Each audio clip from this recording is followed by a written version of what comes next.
Cohen with you on the Sports Talk Nation. Glad you could join us here, folks. We have got a good show for you today.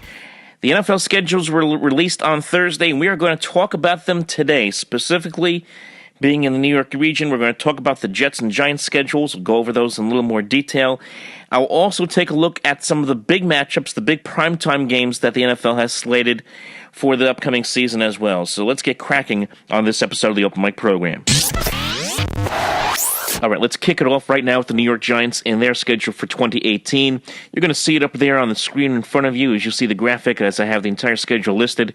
It's going to kick off with a fascinating game, I think, with the Jacksonville Jaguars coming into the Meadowlands to take on the Giants. You got Tom Coughlin, of course, who's the general manager, executive vice president of football operations there for the Jaguars. Now, he's more of in a front office role, but here's a Jaguar team that has re-identified itself last year, got all the way to the AFC Championship game. Doug Marrone, the head coach, did a great job. They have a fantastic defense and a very solid running game led by Leonard Fournette, and they're going to go into the Meadowlands to take on Coughlin's old team, the New York Giants, in Week 1. And yes, Giant fans, you can relax because it's the first time in a very long time that you will not have to face the Dallas Cowboys in Week 1. Yes, I know, it's been kind of frustrating in a lot of ways for Giant fans. It seems like every year they would have to go to Dallas to take on the Cowboys. It is the first time since 2012 that the Giants will have a home game to start the regular season. Of course, that was against the Cowboys. And it is the first time since 2010 that the Giants will have not only a home game, but a Sunday afternoon home game against the team that is a non-NFC East opponent. That's the matchup Week 1. You get the Giants and the Jaguars. Now, Week 2, there's your Giants-Cowboys game. On a Sunday night, Giants and the Cowboys in Big D, and the Giants will stay in Texas for 2 weeks, I would have to imagine, as they'll play the Houston Texans the following week, September 23rd, for Week 3. Week 4, the Giants head home. They will take on the New Orleans Saints. Week 5, Giants will head to Carolina to take on Cam Newton and the Carolina Panthers. Then Week 6, the Giants will have their first Thursday night game of the season as they will take on the Philadelphia Eagles, and it'll be the Giants' first opportunity to try to knock off the defending world champions at the Meadowlands.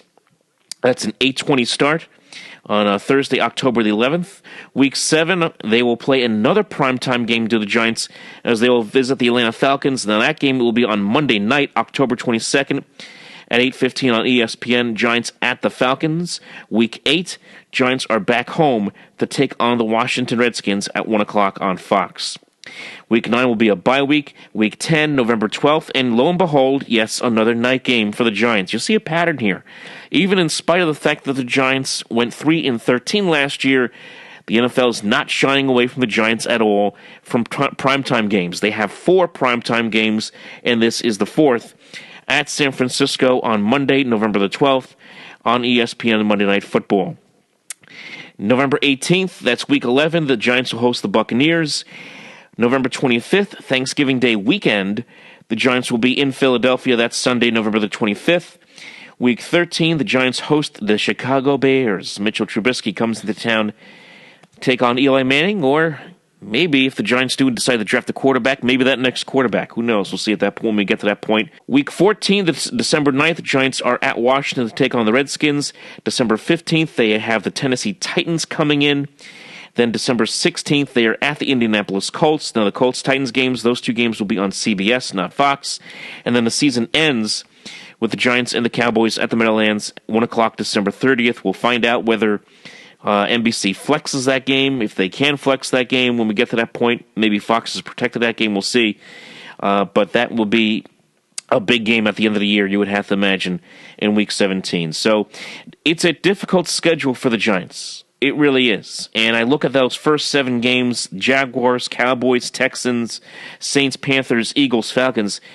And I've seen a lot of comments already on social media. A lot of people think, oh my God, we're going to go 0-7, 1-6. And I can certainly understand that because these are going to be all really tough teams.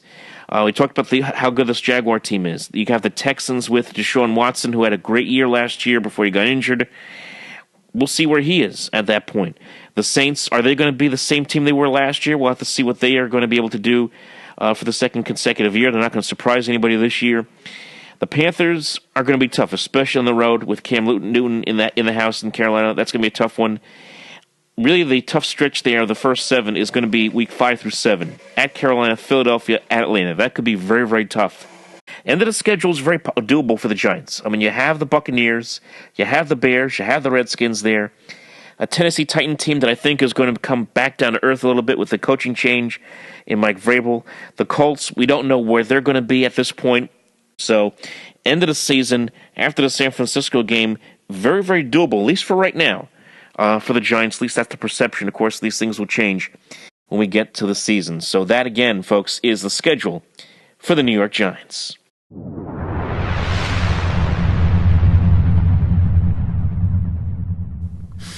All right, folks, let's turn the page to the New York Jets schedule. Now, before we do, let's put on that New York Jets national anthem song right now.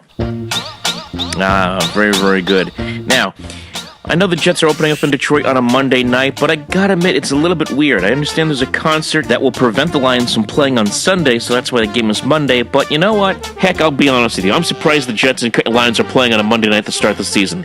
I mean, we'll get to the Monday night schedule to begin with in just a little bit, but the second matchup of that Monday night doubleheader to start week 1 is fantastic. It's the Raiders and the Rams. I mean, my goodness, it's John Gruden in his first game back as Raiders coach going up against a Rams team that was unbelievable last year. That's the second game of that Monday night doubleheader. The first game is kind of a stink fest. It's the Jets and the Lions. So, I mean, I really don't understand. And I'm going to harp on this again when I talk about the matchup that's coming in week 3. Really don't understand that matchup for week 1, but still, Jets at Lions week 1 on ESPN at 7 o'clock on September 10th. Week 2, everyone thought it was going to be Jets-Packers. Not going to happen. It's going to be the Jets and the Dolphins week 2 at the Meadowlands September 16th. Week 3. Why am I pausing? Week 3 is going to be September 20th. That's a Thursday night on the NFL Network and Fox.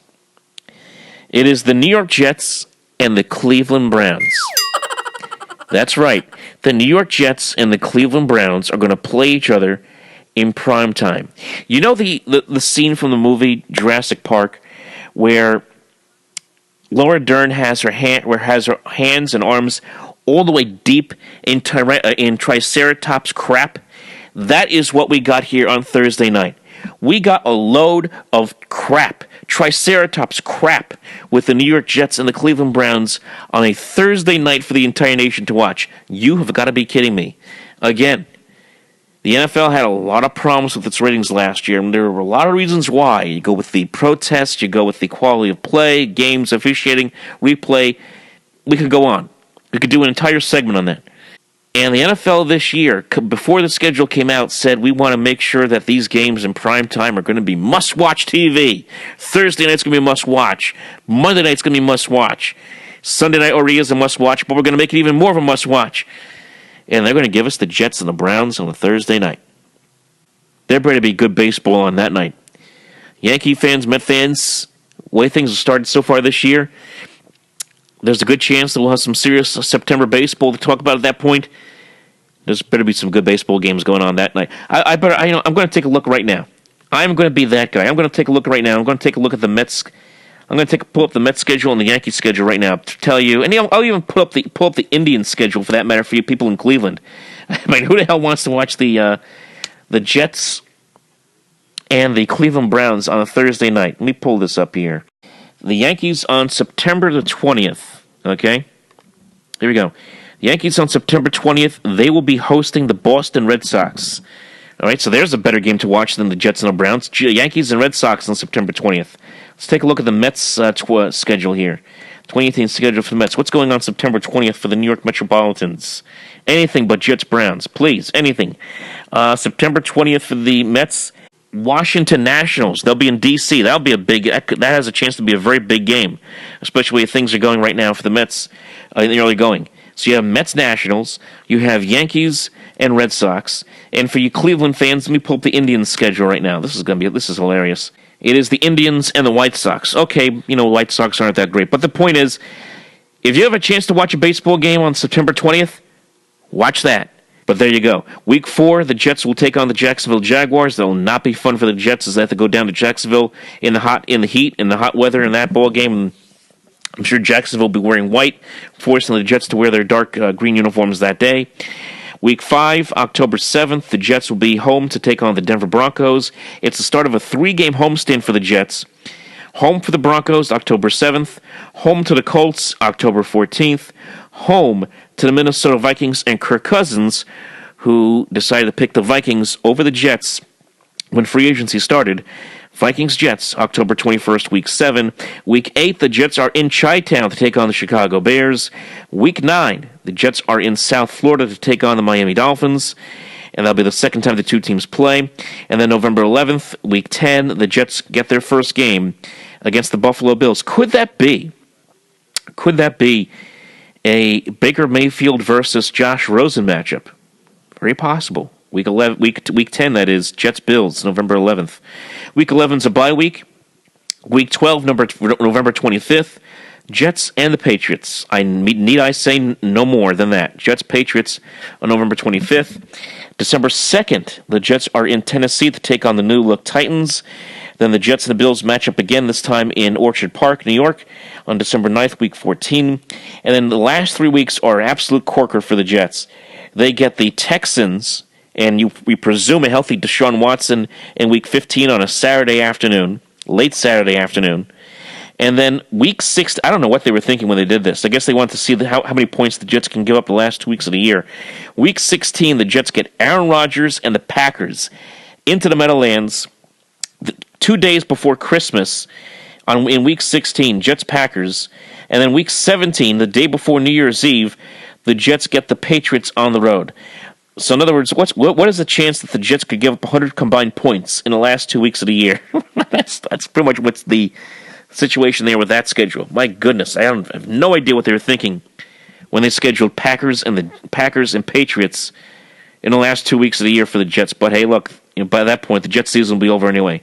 All right, so that is the Jets schedule. That is also the Giants schedule. Now, let's take a look at some of the big primetime games. And I alluded to a couple of them by going over the Jets and Giants schedules as well. But let me go deep into this. Now, one thing that I did notice when I was looking at all the primetime games for Monday night, Thursday night, and Sunday night was that the NFL was trying to project which teams that were weak last year that they think might be pretty good this year.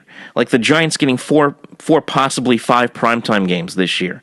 The 49ers have a slew of primetime games this year. The Bears have a couple of primetime games this year. Even the Browns get 2 primetime games this year. And well, I can understand the 49ers because they are a team that has the young quarterback there in Jimmy Garoppolo. They had a great finish to the year last year. A lot of people think they can be a contender. I did notice that some teams that were good last year, like the Los Angeles Chargers, got left out. The Chargers have only one primetime game all year, and that is at the end of the season against Kansas City. Now, I understand the Chargers play in a building where there's only 27,000 seats, and it's not a great home venue right now for them until they get the new stadium in L.A., but man, you can put the Chargers on the road in primetime, can't you? I mean, the Chargers have a potential Hall of Fame quarterback there in Phillip Rivers. They had a good team last year. I understand year to year you never know what's going to happen, but I'm surprised the Chargers didn't get much love there in the primetime games. Be that as it may, let me just take a look at a couple of these games coming up.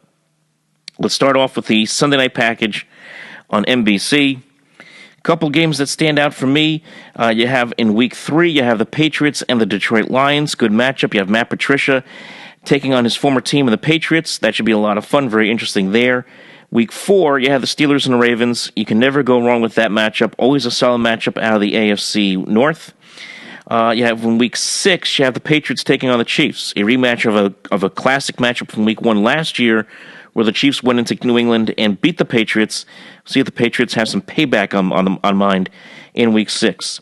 Week 7, Rams at the 49ers, and as I mentioned, the NFL taking the 49ers as a team that they're trying to project as a team that they think will be very good this year. And look, they had a great year at the end of the year last year.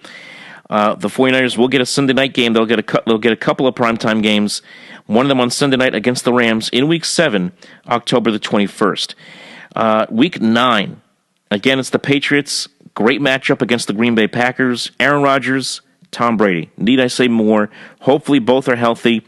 And if they are both healthy and playing at the top of their game, that will be must-see TV on November the 4th. Week 9, Patriots and the Packers.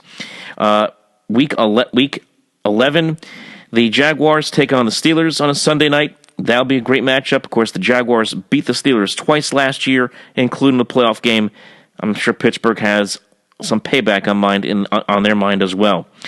Fast forward into December, the Steelers again, they'll go into Oakland to take on the Raiders on December the 9th. On a Sunday night, great matchup there between those two classic rivals. And then the following week, December 16th, Eagles take on the Rams. And that's when the Eagles season last year, when the Eagles went to Los Angeles, that's when their season started to turn around.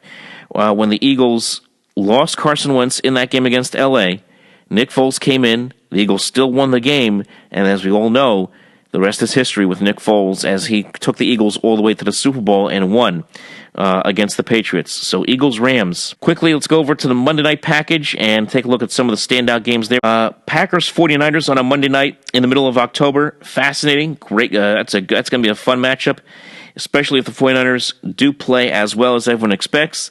That could be a very good football game on October the 15th. The following week, which is October the 22nd, the Giants take on the Falcons. We talked about that in the Giants schedule. And then October the 29th, Patriots at the Bills. Fast forward through the schedule, Vikings-Seahawks should be interesting in December the 10th. Saints-Panthers, always a good rivalry, and that could be a big matchup in the NFC South late in the year. On December 17th, and then Christmas Eve, December 24th, Broncos and Raiders. That's the last Monday night game of the year. Those are some of the standout Monday night games coming ahead for us. Now, Thursday night. Now, here's the thing that's funny about Thursday night. The NFL said that they were going to try to get better matchups for Thursday night.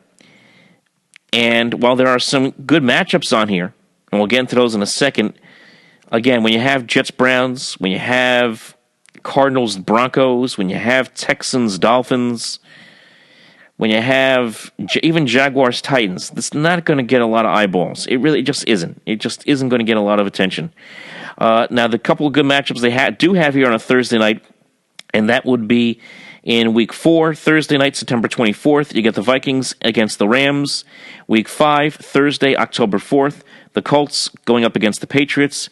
Josh McDaniels, who spurned the Colts a couple months ago to be a head coach, to stay with the Patriots as its offensive coordinator. And the Colts go into Foxborough looking for some revenge with its new head coach in Frank Reich. And we'll see if Andrew Luck is ready to rock and roll in that game as well for Indianapolis. Eagles and Giants in Week 6 to open up Week 6 on October 11th. They do have that.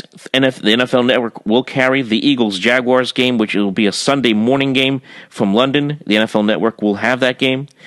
49ers-Raiders on Thursday, November 1st. That's going to be a lot of fun as well out there in the Bay Area. Last time, folks, that's going to be the Battle of the Bay. With the Raiders going to Las Vegas in a couple of years, it'll be the last time, as I said, that you will have a Battle of the Bay between Oakland and San Francisco in the NFL. That's one to circle on your calendar. Packers and Seahawks, that has been a rivalry that has gotten very intense over the years. Saints and Cowboys, the week after Thanksgiving, they will meet in Big D. That'll be, again, a very big matchup on the NFC. That could have a big playoff implications. And then near the end of the season, Chargers and the Chiefs, the Chargers' only night game, which, again, still doesn't make any sense to me, that Los Angeles only gets one night game for the Chargers this year. Chargers at the Chiefs, Could be a big game in the AFC West. So those are some of the big primetime games coming up here, folks, in the 2018 schedule. I got another show coming up that you will have an opportunity to listen to starting tomorrow, as I'm going to preview the NFL draft with Rick Laughlin. We'll talk about some of the big quarterback prospects coming out and where they're going to end up. You know, where's Sam Darnold going to end up? Where's Josh Rosen going to end up? Josh Allen, Baker Mayfield, how the Jets and Giants going to draft? What will the Browns do? What are the Browns going to do with that 4 pick? Will someone like Buffalo or Miami trade up? We'll talk about that on the next edition of the Open Mic program. Folks, remember to follow us on the social media. Follow us at Open Mic NJ on Twitter, Facebook.com/Open Mic program, and remember, like and subscribe right here to the Sports Talk Nation.